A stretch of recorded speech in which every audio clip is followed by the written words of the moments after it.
Olá, meus amigos, olá, minhas amigas do Legislação Integrada. Aqui quem fala é o professor Bruno Valente e a nossa conversa de hoje é sobre o informativo de número 1075 do STF. Antes de começar, fica aquele convite de sempre para você que vem sempre aqui, mas ainda não está inscrito no nosso canal, seja no Spotify, Deezer, Apple Podcasts, Google Podcasts ou no YouTube. Não deixa também de ativar o sininho para ficar sabendo de todas as novidades e de enviar para aquele amigo que tem interesse nesse tipo de conteúdo. Também faço o convite para você seguir nosso Instagram, @legislação_integrada, e o convite mais importante de todos, não deixe de acessar legislaçãointegrada.com.br e de aproveitar a nossa super oferta de Black Friday. Gente, o plano anual está por só R$ 20 a mais que o plano semestral. Então, uma oportunidade incrível para você fazer parte desse clube que vai te dar acesso a todos os materiais de legislação integrada, que são materiais que integram a lei seca e a jurisprudência e organizam o teu estudo através de planos de leitura. Uma assinatura única dá acesso a todos os planos de leitura. Então, vem fazer parte do nosso clube que eu estou te aguardando. O primeiro julgado do dia foi inserido na Lei nº 9656 de 98, Lei dos Planos de Saúde, e o destaque ficou da seguinte forma: são constitucionais os prazos para a conclusão dos procedimentos administrativos de atualização do rol de procedimentos e eventos em saúde suplementar.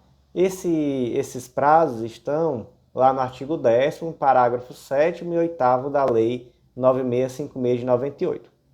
Então, são constitucionais por inexistir incompatibilidade entre a sua definição e a urgência de pacientes na obtenção de um tratamento. Então, vamos lá. Quais são esses prazos? Está lá no artigo 10, parágrafo 7º.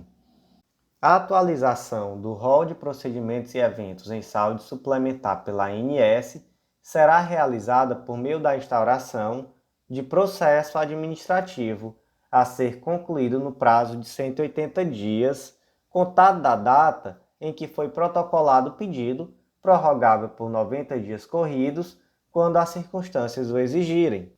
Parágrafo 8º. Os processos administrativos de atualização do rol de procedimentos e eventos em saúde suplementar referente aos tratamentos listados nas alíneas C do inciso 1 e G do inciso 2 do caput do artigo 12 desta lei deverão ser analisados de forma prioritária e concluídos no prazo de 120 dias, contados da data em que foi protocolado o pedido e prorrogável por 60 dias corridos, quando a circunstância o exigir.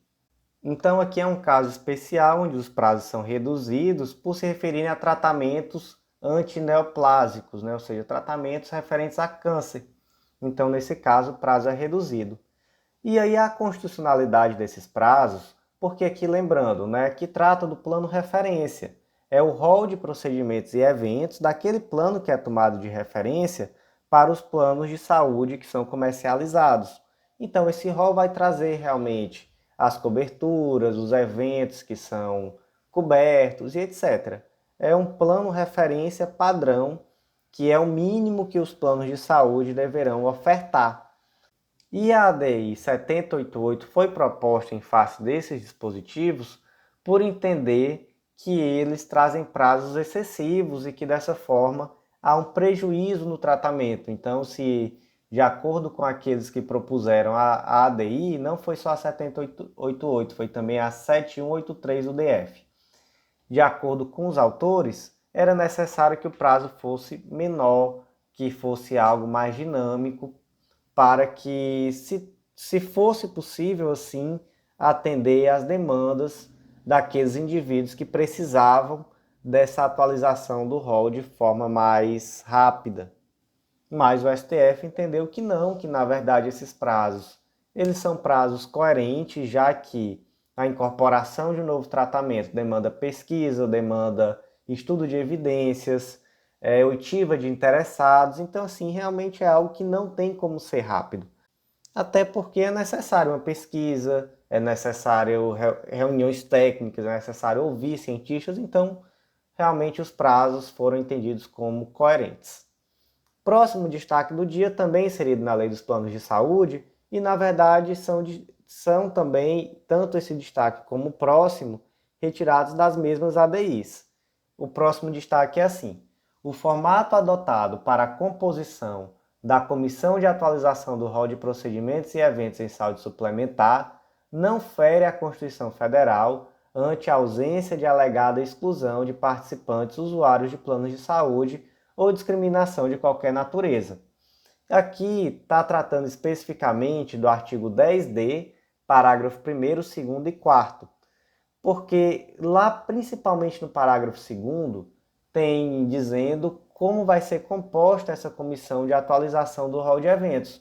E aí tem um representante do Conselho Federal de Medicina, um representante de especialidade médica, que aqui é indicado pela Associação Médica Brasileira, um representante de entidade representativa de consumidores de planos de saúde, um representante de entidade representativa de prestadores de plano de saúde na área suplementar e um representante de entidade representativa de operadora de plano privado de assistência à saúde e também representantes de áreas de atuação profissional da saúde relacionada ao evento ou procedimento sob análise. E aí o que se alegou? Que não existe aqui uma representação que seja suficiente de participantes usuários de plano de saúde. E aí quando você vê aqui esse rol, você percebe que dentre os participantes está um representante de entidade representativa de consumidores de plano de saúde. Então, já de cara a gente pode ver que o rol prevê sim uma representatividade de consumidores, mas como através de uma entidade representativa de consumidores de planos de saúde. E o que o STF entendeu? Que aqui nesse rol, melhor dizendo, nessa comissão, é necessário que haja profissionais com expertise técnica. Então, de fato, já há uma representatividade aqui e também, além de já haver essa representatividade, esses indivíduos eles devem necessariamente serem de áreas afetas à saúde pública, né? Que compreendam aquilo que está em debate. Então, entendeu-se que aqui há sim uma representatividade e o dispositivo foi considerado constitucional. O terceiro destaque também desse mesmo julgado são constitucionais os critérios a serem considerados no relatório elaborado pela referida comissão, uma vez que não há submissão do direito à saúde a interesses econômicos e financeiros. Mas o STF entendeu que não é isso que está ocorrendo. Não se está sujeitando o direito à saúde a interesses econômicos e financeiros, mas sim essa comissão, da forma como ela está composta, ela leva em consideração os aspectos que são necessários à garantia desse atendimento dos planos de saúde. Então, é necessário que haja, por exemplo, representantes dos planos de saúde para que se tenha certeza de que vai haver aqui uma análise de impacto financeiro decorrente da incorporação dos tratamentos.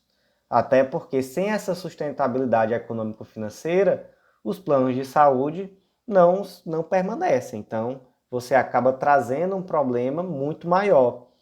Mas isso não significa que o direito à saúde está sujeito a um interesse econômico e financeiro. O que há aqui é uma busca pelo equilíbrio. Então, todos os dispositivos que foram impugnados foram julgados constitucionais. Próximo julgado do dia, inserido na Lei 8245 de 91, Lei de Locações, e o destaque ficou da seguinte forma: em face do arrefecimento dos efeitos da pandemia Covid-19, cabe adotar um regime de transição para a retomada das reintegrações de posses suspensas em decorrência da doença, por meio do qual os tribunais devem instalar comissões para mediar eventuais despejos antes de qualquer decisão judicial, a fim de reduzir os impactos habitacionais e humanitários em caso de desocupação coletiva. Aqui nós estamos no contexto da Lei número 14.216 de 2021, que suspendeu a possibilidade de efetuar despejos até o dia 31 de dezembro de 2021, a princípio, né? Essa suspensão iniciando desde o decreto legislativo 6 de 20 de março de 2020, que trouxe o estado de calamidade pública decorrente da Covid-19. E aí esse foi o primeiro momento onde, de fato, foi proibido que se realizasse qualquer ação de despejo. E nesse novo momento dessa decisão judicial, que foi exatamente na DPF 828, já passou-se a partir de agora a trazer um momento de transição, para que não se realize esses despejos que ficaram proibidos agora de uma forma abrupta. Então, aqui na DPF 828, o STF estabeleceu requisitos para esses despejos coletivos. Quais foram esses requisitos? Primeiro, os TJs e TRFs deverão instalar imediatamente comissões de conflitos fundiários que possam servir de apoio operacional a juízes e, principalmente, nesse primeiro momento, elaborar a estratégia de retomada da execução das decisões suspensas pela presente ação, de maneira gradual e escalonada. Então, primeiro requisito aqui, o estabelecimento imediato dessas comissões sobre conflitos fundiários, e aqui deixando claro que a estratégia a ser definida tem que ser tomada de forma gradual e escalonada. B. Devem ser realizadas inspeções judiciais e audiências de mediação pelas comissões de conflitos fundiários, como etapa prévia e necessária às ordens de desocupação coletiva, inclusive em relação àquelas cujos mandados já tenham sido expedidos. As audiências devem contar com a participação do Ministério Público e da Defensoria Pública nos locais em que essa estiver estruturada, bem como, quando for o caso, dos órgãos responsáveis pela política agrária e urbana da União, Estados, DF e municípios, onde se situe a área de litígio, nos termos do artigo 565 do CPC e artigo 2º, parágrafo 4º da Lei 14.216 de 2021. Então, olha só que previsão importante. Necessidade de inspeção judicial, audiências de mediação. Essas comissões de conflito, elas deverão necessariamente realizar audiências com participação de MP, Defensoria Pública, quando houver no local, na Defensoria Pública, e órgãos da política agrária e urbana da União, Estado, DF e município. Então, olha só que previsão interessante. C. As medidas administrativas que possam resultar em remoções coletivas de pessoas vulneráveis devem ser realizadas mediante ciência prévia e oitiva dos representantes das comunidades afetadas. Então, nada aqui de liminar, inaudita altera partes, aqui tem que ter ciência prévia e oitiva da comunidade, e aqui essa oitiva é feita através de representantes. Devem ser antecedidas de prazo mínimo razoável para a desocupação do imóvel pela população envolvida, que é o mínimo, né? Um prazo mínimo para a desocupação. E 3, deve garantir o encaminhamento das pessoas em situação de vulnerabilidade social para abrigos públicos ou local com condições dignas, ou adotar outra medida eficaz para resguardar o direito à moradia, vedando-se em qualquer caso a separação de membros da mesma família. Esse ponto aqui é importantíssimo, né? A vedação da separação de membros da mesma família. E esse ponto aqui, como um todo, é muito relevante. Vai desocupar, vai tirar as pessoas de lá. E aí, vai mandar para onde? Vai simplesmente deixar na rua? Vai deixar todo mundo sem teto? Não. É necessário que se encaminhe essas pessoas para algum local adequado. E aí se dá aqui, por exemplo, a possibilidade de abrigos públicos ou local com condições condignas. Então, esses foram os requisitos que foram definidos aqui na DPF 828, que foi uma decisão muito importante, viu, gente? Que é necessário, sim, fazer uma leitura bem especial aqui desse julgado. E o último julgado do dia trata da medida provisória 1135 de 2022. O destaque ficou assim: devem ser suspensos os efeitos da MP 1135 de 2022, que, ao tratar sobre o tema já deliberado pelo Poder Legislativo, alterou a entrega obrigatória de recursos financeiros destinada ao setor de cultura e eventos para mera autorização de repasse de verbas públicas da União aos Estados, DF e municípios, observada a disponibilidade orçamentária e financeira. E o caso aqui foi o seguinte, gente: no meio da pandemia, houve um grande vácuo de ação do Estado dentro daquelas áreas da cultura, porque um dos setores que mais foi atingido pela pandemia foi o setor cultural. Imagina como é que ficou a situação daqueles indivíduos que trabalhavam com cultura e arte no meio da pandemia, com tudo fechado. E não havia ainda uma ação individual para esse setor. E foi por isso que veio a Lei 14.399 de 2022, a Lei 14.148 de 2021 e a Lei Complementar 195 de 2022, todas direcionadas a ações emergenciais que eram direcionadas ao setor cultural. E aí o presidente, na época, tentou vetar algumas disposições que tratavam de repasse de verbas, de fato, para pagamento de auxílios e etc. E esse veto foi derrubado pelo Congresso. E aí o que o Executivo fez? Editou uma medida provisória, a MP 1135, onde através dessa medida provisória ele acabava retirando essa necessidade de destinar a verba da União e simplesmente autorizava o Estado, DF, município, a, se houver disponibilidade orçamentária e financeira, efetuar algum tipo de repasse.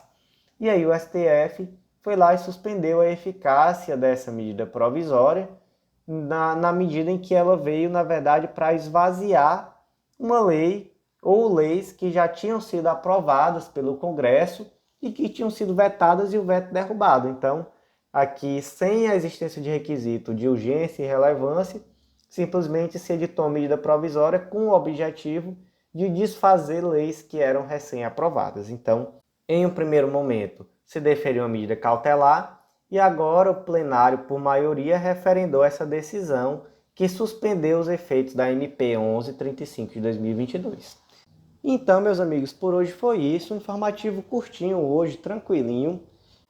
E está sendo muito legal ter você aqui. Não deixa de nos acompanhar, não deixa de continuar nos indicando para aquele amigo que tem interesse nesse tipo de conteúdo. E também, gente, não deixa de acessar legislaçãointegrada.com.br, conhecer o Clube da Lei e aproveitar essa oferta de Black Friday para você finalmente vir também fazer parte do nosso clube.